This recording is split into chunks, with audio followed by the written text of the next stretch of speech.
Je voudrais aujourd'hui parler de comment atteindre les grands objectifs, les très grands objectifs, ce qu'on pourrait appeler, ce que j'aime bien appeler justement les objectifs impossibles. Alors on a tous ce genre d'objectifs, on est tous plus ou moins connectés. Il y a certaines personnes qui sont très connectées avec, d'autres personnes qui sont moins connectées avec parce qu'elles se disent justement que ce n'est pas possible. Des choses où on se dit, si je réalisais ça, si j'arrivais à faire ça, ça serait une énorme réussite pour ma vie. Ça peut être par exemple devenir un acteur hollywoodien, ça peut être réussir dans la musique, devenir une star de la musique, ça peut être devenir un sportif de haut niveau, un entrepreneur de haut niveau, un entrepreneur qui révolutionne le monde, un entrepreneur qui génère un grand chiffre d'affaires, être un politicien, devenir un écrivain connu, devenir quelqu'un qui va faire un roman qui va être encore plus lu que Harry Potter. Tout ce genre de choses, on pourrait les classer dans la catégorie des objectifs impossibles et évidemment, chaque personne est différente, c'est-à-dire que chaque personne qui regarde cette vidéo notamment va avoir des objectifs impossibles différents. Mais le truc c'est que si vous êtes dans un groupe d'amis, si vous êtes dans une réunion de famille et que vous parlez de ça, le constat il va être un petit peu sans appel, c'est qu'on va vous dire que c'est pas possible, qu'il faut arrêter de rêver, qu'il faut revenir à la réalité, qu'il faut miser la sécurité, qu'il faut faire les choses comme doivent se faire les choses, bref, globalement qu'il faut oublier d'atteindre ses objectifs. Le problème quand on essaie d'oublier ça, quand on essaie d'oublier ses rêves, quand on essaie d'oublier ses grandes visions, quand on essaie justement d'oublier ces objectifs qu'on veut réellement atteindre, c'est que ça nous mène en ligne droite vers la zombification. Et les zombies justement, ils ont même une formule, ils ont même inventé une formule qui montre que c'est pas possible d'atteindre ces objectifs, que ces objectifs ne dépendent pas de nous. Et cette formule c'est il a eu Y parce que Z. Donc il désigne la personne qui veut atteindre l'objectif impossible, Y désigne l'objectif impossible et Z désigne un facteur extérieur à la personne qui ne dépend pas d'elle, qui est arrivé comme ça un petit peu miraculeusement et qui a fait qu'elle a pu atteindre l'objectif impossible, à savoir Y. Donc la formule c'est il a eu Y parce que Z.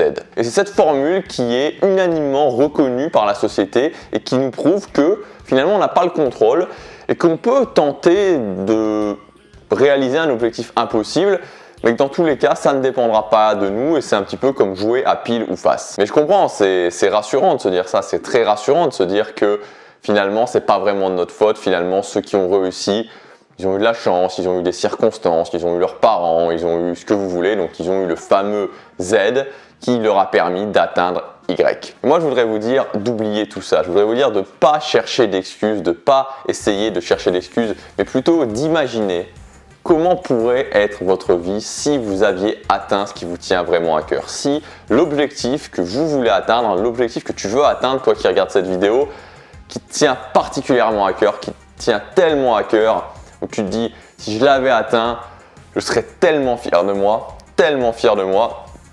J'ai la voix qui part, j'ai la voix qui s'en va quand je pense à quand je ressens ce genre d'émotion, cet objectif qui est fou quelque part. Mais si je l'avais atteint, si je réussis à l'atteindre, j'aurais quand même fait quelque chose d'extraordinaire de ma vie. Et j'insiste sur le fait qu'un objectif impossible, c'est pas forcément le fait de changer le monde. Ça peut être avoir un ranch avec des animaux, ça peut être le fait d'avoir une famille nombreuse et de prendre soin de sa famille et d'être heureux dans sa famille, être heureux en couple. Pour moi, il y a deux challenges. Le premier challenge est de ne pas se laisser endormir par les autres personnes qui vont nous dire que c'est impossible. Vous savez, cette petite chanson presque, ce petit air un petit peu rassurant du genre « Allez, fais comme nous ». Tu vois, c'est pas possible finalement. C'est pas de ta faute, c'est pas de ta faute. C'est juste que c'est pas possible, c'est juste que tu peux pas y arriver. C'est juste que les autres, ils ont eu de la chance. Alors, reviens vers nous, reviens vers la zone de zombification et oublie ce projet fou d'atteindre ce que tu veux. Oublie ce projet fou de vraiment emmener ta vie où tu veux. Ça, c'est le premier challenge parce qu'on sait que c'est pas possible, c'est impossible d'être heureux dans sa vie, d'être dans le bien-être dans sa vie, si on vit une vie qu'on n'a pas choisie, si on vit une vie qui est totalement vide de sens. Et le deuxième challenge, évidemment, une fois qu'on a imaginé comment ça pourrait être, une fois qu'on s'est dit que c'était possible, qu'on allait y arriver, c'est évidemment de le faire. Alors bien sûr, il n'y a pas une formule mathématique qui permet d'y arriver, il n'y a pas de formule magique qui permet d'y arriver, mais en tout cas, il y a des éléments, il y a quelque chose de général qui permet pour moi, et je pense que sincèrement, d'atteindre les objectifs qui sont jugés impossibles. J'aime bien prendre une image, c'est l'image d'un très grand escalier qui aurait peut-être 300 marches. La première étape, c'est de regarder en haut de l'escalier, de voir le haut de l'escalier et te dire ok, je vois le haut de l'escalier, qu'est-ce que je veux atteindre en haut de cet escalier? Et là donc c'est tout simplement de définir votre objectif impossible. Et vous savez que pour gravir cet escalier, il va peut-être falloir 2 ans, 3 ans, 5 ans, 10 ans, mais vous savez ce qu'il y a là-haut et vous savez pourquoi vous commencez à grimper cet escalier, parce que c'est important pour vous, parce qu'il y a quelque chose en haut de cet escalier qui représente le truc le plus précieux que vous pouvez avoir dans votre vie. Une fois que vous avez vu ce sommet, vous n'allez plus regarder le sommet de l'escalier.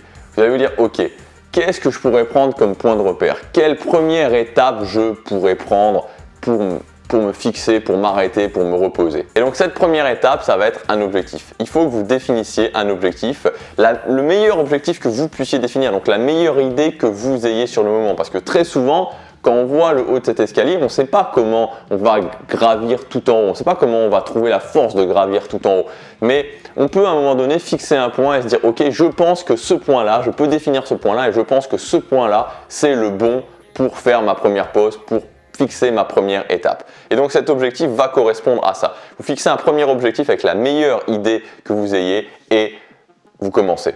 Et pour commencer, il faut ensuite regarder chaque marche l'une après l'autre, donc chaque jour l'un après l'autre, et de se fixer des habitudes qui vont mener automatiquement à l'objectif. Je sais que si chaque jour je gravis une marche, automatiquement dans 100 jours j'aurai gravi 100 marches. Et c'est la même chose avec un objectif. Je sais que si tous les jours je travaille sur cet objectif, dans 50 jours, dans 100 jours, dans 150 jours, j'aurai réussi cet objectif. Donc on regarde le sommet, on fixe un premier point et on travaille au quotidien pour arriver à ce premier point.